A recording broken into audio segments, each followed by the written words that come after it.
صلاتي ونسكي ومحياي ومماتي لله رب العالمين إن صلاتي ونسكي ومحياي ومماتي لله رب العالمين.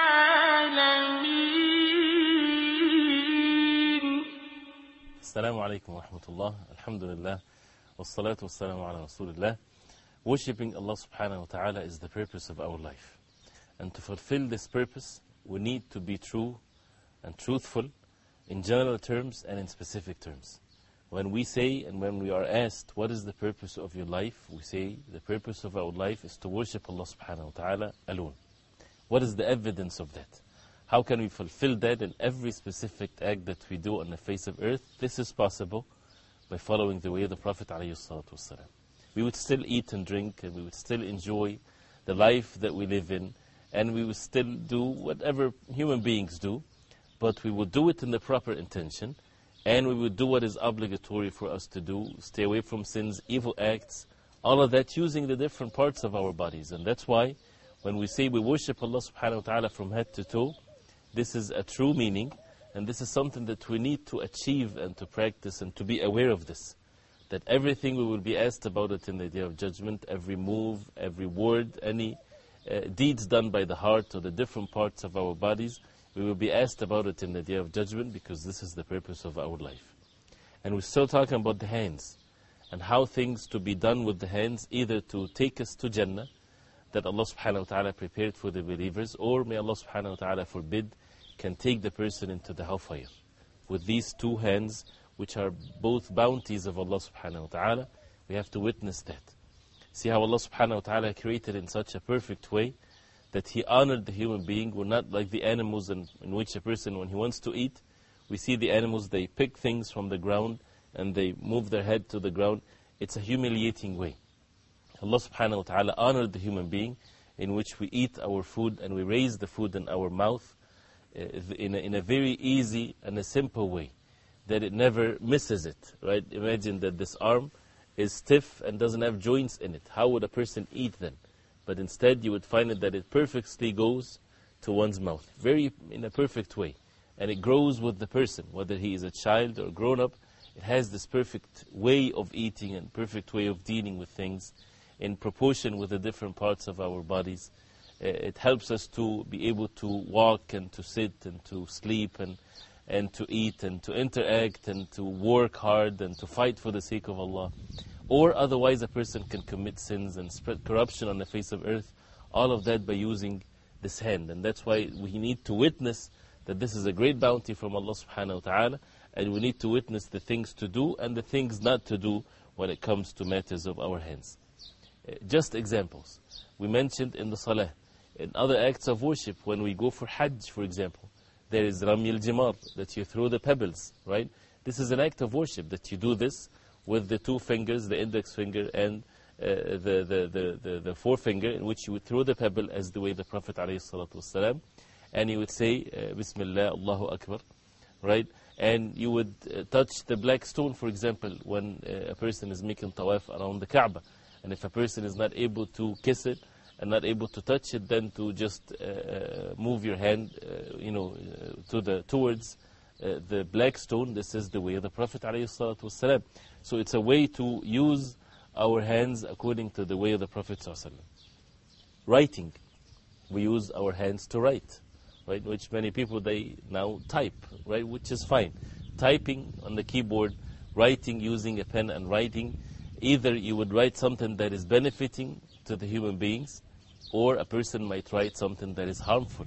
And we will be rewarded or punished accordingly, or subject ourselves to the punishment of Allah subhanahu wa ta'ala.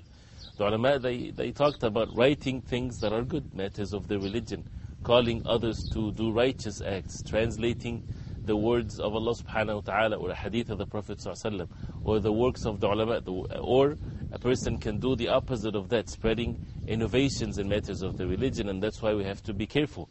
When you click on a mouse, or when you hit enter or whatever there is on the computer, you might not type what you share with others or what you spread or what you send to others, but you are part of it because either you are helping in matters of goodness and righteousness, or you're helping in matters of evil and sins. When people share what is sinful and they use their hands in sharing these things, it's not something to be not thought about. We will be asked about it in the Day of Judgment. Did Allah subhanahu wa ta'ala create our hands for us for that purpose, or to do what is good with it? Many people are not aware of this. So writing matters of disbelief, writing matters of innovations in matters of the religion, even if the person's intentions are good, this is something that is not permissible for whatsoever. The same thing when a judge would write the ruling, whether it's in a just way or an unjust way, something that the person will be responsible for.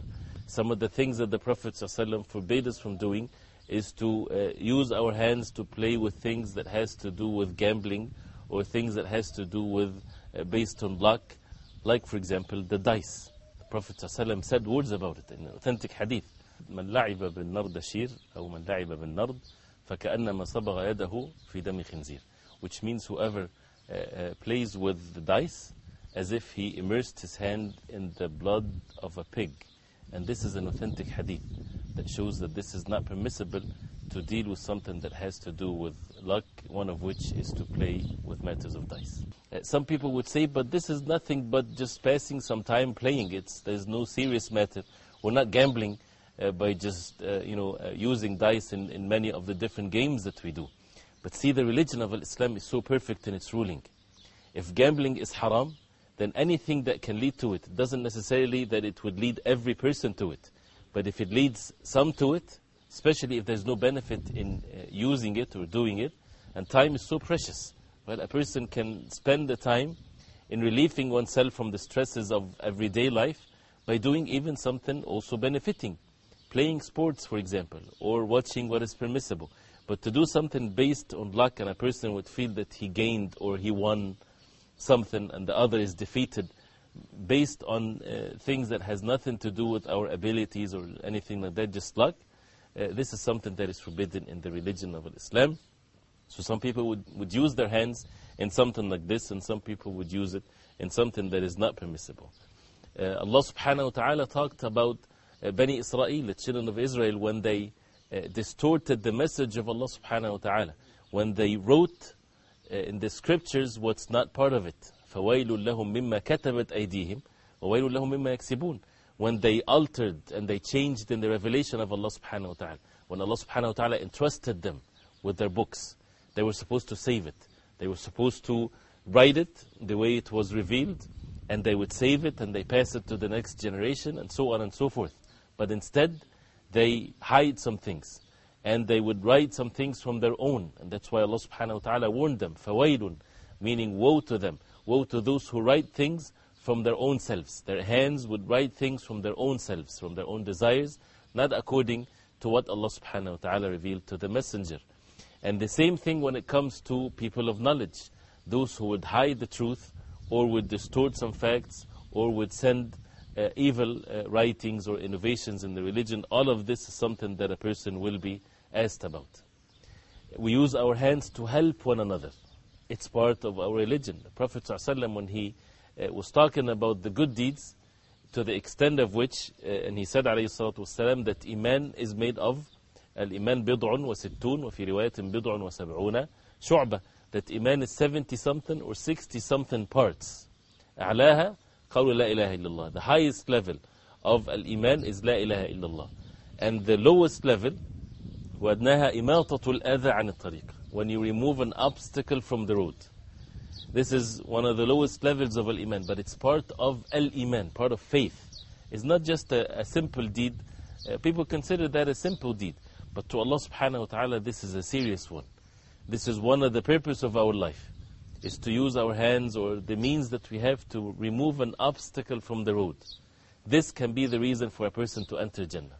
You're walking in your path, in your way, and you find something that would harm people or just cause discomfort to them. A piece of tree, garbage, whatever there is. And a person, for the sake of Allah, seeking the reward from Allah subhanahu wa ta'ala in the hereafter, will remove that for the sake of Allah. And usually a person, if it's something in our capacity, a person would remove it with his own hands. This is something part of our religion. A person gets reward as a result of that. This can be the reason for the person to enter the Jannah of Allah subhanahu wa ta'ala. This is how our religion is. Would somebody would say then, you are doing all parts of the religion, and this is the only thing left? If you see something on the way, an obstacle, people would belittle it, for example. No, people would say this is such a very noble act to be done. That's why there is no such a thing in our religion as a small act and a major act when it comes to leaving the small and doing the major ones. No, we should do whatever we can, whether it's small or major or whatever there is. If it's part of our religion, we do it for the sake of Allah subhanahu wa ta'ala. To the extent of which the Prophet ﷺ mentioned a specific example. When a person would pour from his bucket of water to the bucket of his friend. Right? You have people sometimes, in some places, they would stand in rows to get their share of the water that they drink. Right? So you let someone take your turn, or you get some water and you put some of it, you give from the water that you have to someone else. This is a good deed. This is a charitable deed that the Prophet ﷺ mentioned. You use your hands and you use your wealth, or use what you have and what you own. You give it to someone for the sake of Allah subhanahu wa ta'ala. We use our hands to give money, for example, to those who are needy. And this is a separate topic, but we need to talk about it. The Prophet ﷺ said that يَدُ الْعُلْيَا خَيْرُ مِنَ الْيَدِ السُّفْلَى, that the higher hand is better than the lower one, which means the upper hand is better than the lower hand. The upper hand is the one that gives, and the lower hand the one that takes. What are these two things? Two things to be done with our hands. We need to be among the first one, not from the second one. We'll talk about that inshallah ta'ala next time, as part of the acts of worship to be done with our own hands. And we ask Allah subhanahu wa ta'ala to make us understand this comprehensive nation of the religion of Islam, so that we would fulfill the purpose of our life in the most perfect way. وصلى الله وسلم وبارك على محمد وعلى آله وصحبه وسلم. السلام عليكم ورحمة الله وبركاته. قل إن صلاتي ونسكي ومحياي ومماتي لله رب العالمين. قل إن صلاتي ونسكي ومحياي ومماتي لله رب العالمين